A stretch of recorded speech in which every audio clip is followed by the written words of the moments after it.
this first one, is looking at the Inland Empire, and we've divided it into 6 different regions. So we have a northern region, we have a center region, a north center, we have a western region, a south region, a south center, a south region, and then an eastern region, to kind of look at how transportation is occurring and what is the origin and destination of medium and heavy duty trucks within our region. And so you can see this is a concentration of bidirectional. So this is bidirectional trips between these 6 different regions in the Inland Empire. And the concentration, of course, is up towards the Barstow area. So you can see up here, and there's a large concentration in our western section. There's a large concentration, of course, in the north center, which is right around there, of course, around where the airport is located, and the rail yards, and then also down in the Riverside region. So, and then these are the first table is looking at medium duty. These are heavy duty, and then this is a mix. So again, you can see the concentration. There's a lot of movement within our region, with some areas exceeding 150,000 trips. So we did a 77-mile buffer area, which you'll see right here, which is that purple line there. So thinking about the trucks coming into our area and outside of our area. And so again, you see it's from the number 1 map up in the corner. The left-hand side is medium duty. We have heavy duty, and we have medium and heavy duty vehicles. So if we just concentrate here, we see that there's a number of bi-directional trips into our region from truck traffic. But again, a lot of movement of trucks within our region between those different subregions.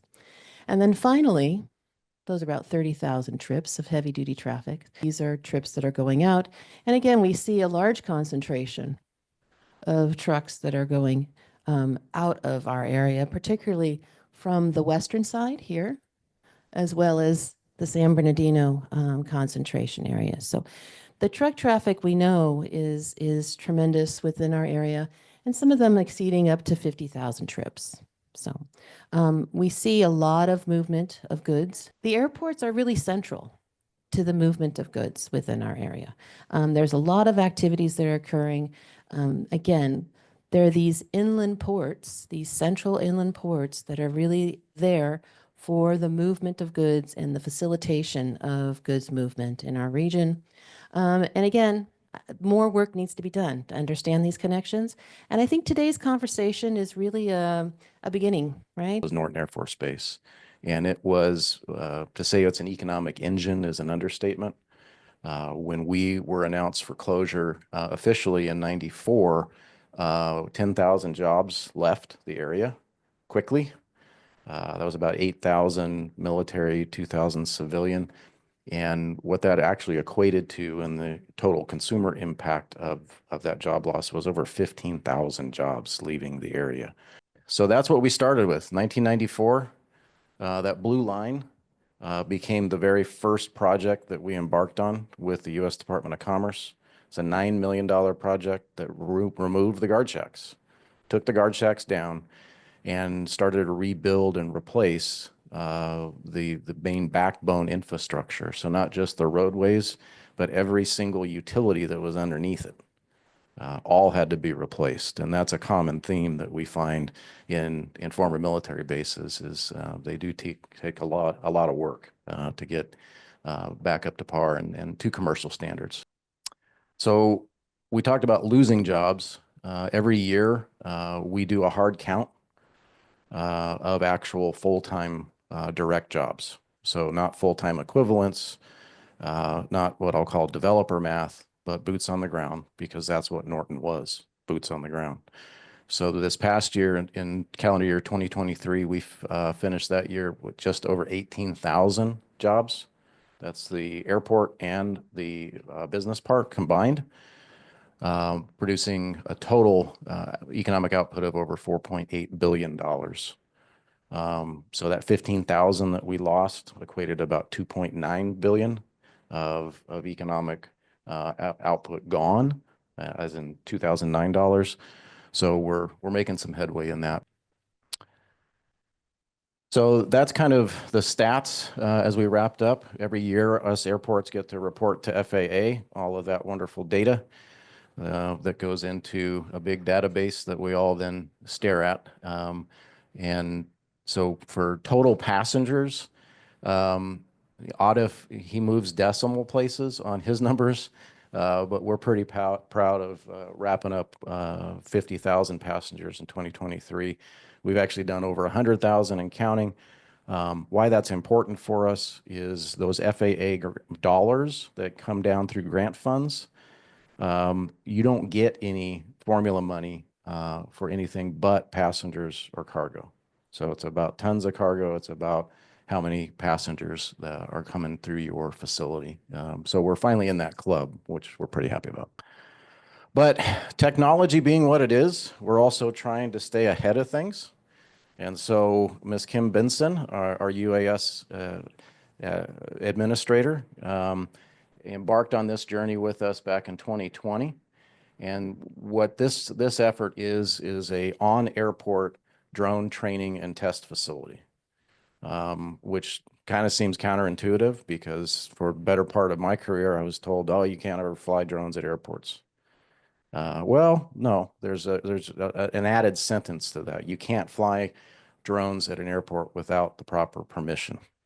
And what we do and what Kim's team does is teach the best and safest drone training skills to not just folks transitioning careers, but literally 16-year-old kids in high school becoming drone pilots, which is pretty darn exciting. And highlighted in yellow are those properties that we inherited. West of the 215 freeway, we have most of our properties there.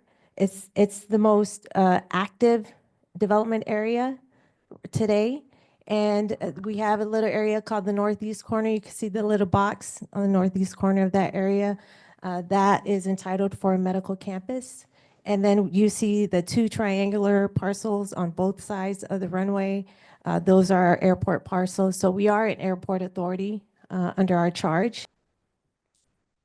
So just looking at the west of 215 and how we do partnerships, a lot of that is logistics. So when we talk about goods movement, we have about 15 million square feet built west of the 215, and a little over 10 million of that is logistics.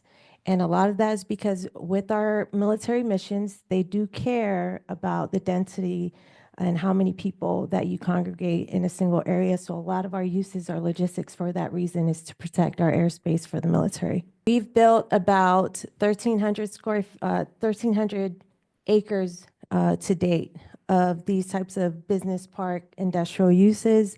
UPS, Amazon are big users in our South Campus. Next slide. A lot of our users are focusing on going green. So for example, Cisco, our Cisco Riverside site, have set a sort of a green standard. I think they're trying to meet about 27%, or it's right there, 27% green energy in 2030. So they are doing some really cool, innovative things with electrifying their site at Riverside. And that includes going green on their fleet. So currently they have 40 heavy-duty electric trucks that run in and out of the site with 40 dual-port electric vehicle charging, and then 6 hybrid electric refrigerated trailers. The manufacturing of these EV trailers is quite slow, but they're looking to up that fleet over the next until 2030 to meet their green goals. They're installing a lot of EV chargers on site, as well as some solar panels on site. A very aggressive goal for this big user, but we're very excited about what they're doing on site, because I think that's setting a new standard for a lot of our logistics companies at Meridian. Here's another user that's going green. Amazon has a last mile facility they just built in our South Campus, about 200,000 square feet. And they have 1,300 employees. About 1,000 of those are their drivers. 100%, well, about half of their delivery vans are EV. and they do plan to go 100% green next year in 2025. So as you can see, a big component of our contribution to goods movement is based on the actual buildings and less on the air cargo side. We also have a foreign trade zone, and it's 244. It's the third largest trade zone in the state of California.